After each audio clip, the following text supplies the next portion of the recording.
ഇത് സ്ത്രീകളെന്ന് പറയുമ്പോൾ ശരണ്യ ഉൾപ്പെടെയുള്ളവർ അതിൽ പങ്കാളികളല്ലേ? അതും അശ്ലീല സാഹിത്യകാരന്മാരെ വരെ ലജ്ജിപ്പിക്കുന്ന തരത്തിലുള്ള വർണ്ണനകളും. മോൻ ചെയ്തതിനുള്ളതൊക്കെ മോന് ദൈവം തിരിച്ചു തരും. ഈ കാര്യം നിങ്ങൾക്ക് ചോദിക്കണമെങ്കിൽ നേരെ പോയിട്ട് അങ്ങേരോട് ചോദിച്ചാൽ പോരെ. എന്തിനാണ് എന്നോട് ഈ കാര്യം ചോദിക്കുക? എന്തിനാണ് ഇപ്പൊ വഴി കൂടെ പോണ വയ്യാവലിയായിരുന്നു വാങ്ങണത്?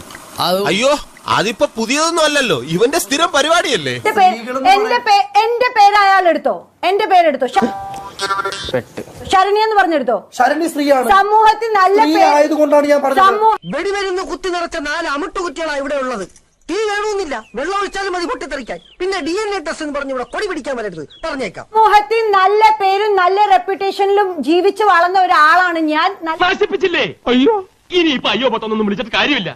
ഇനി നിന്നെ സഹായിക്കാൻ ഈ ഭൂമിയിൽ ഞാനെന്നല്ല ഒരു മനുഷ്യനും സാധ്യമല്ല. നല്ലൊരു പേരും ഉണ്ട്. ഇപ്പൊ ഇങ്ങനെ ചുമ്മാ വേഷം കെട്ടുള്ള കാര്യങ്ങൾക്ക് എന്റെ പേരെടുത്തോ. താൻ കിണിച്ചോ, ഇതെന്റെ അവസാനത്തെ കിണിയാ. പിന്നെ താനും ഒന്ന് കുളിച്ച് റെഡിയായിട്ട് നിന്നോ. ഞാൻ സംസാരിക്കും, എല്ലാം വലിച്ചെടുത്ത് ദൂരെ കളി. ഞാൻ പറഞ്ഞേക്കാം,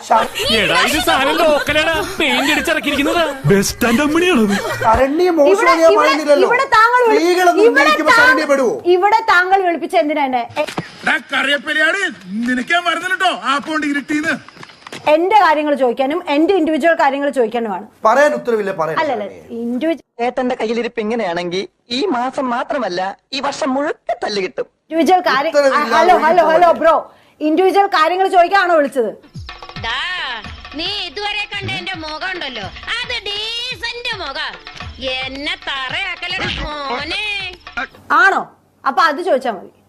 ശരണ്യനെ പറ്റി ചോദിക്കണമെങ്കിൽ ചോദിച്ചാൽ മതി. അഖിൽ മാറെങ്കിൽ അങ്ങോട്ട് വീട്ടിൽ പോയിട്ട് ചോദിച്ചോ.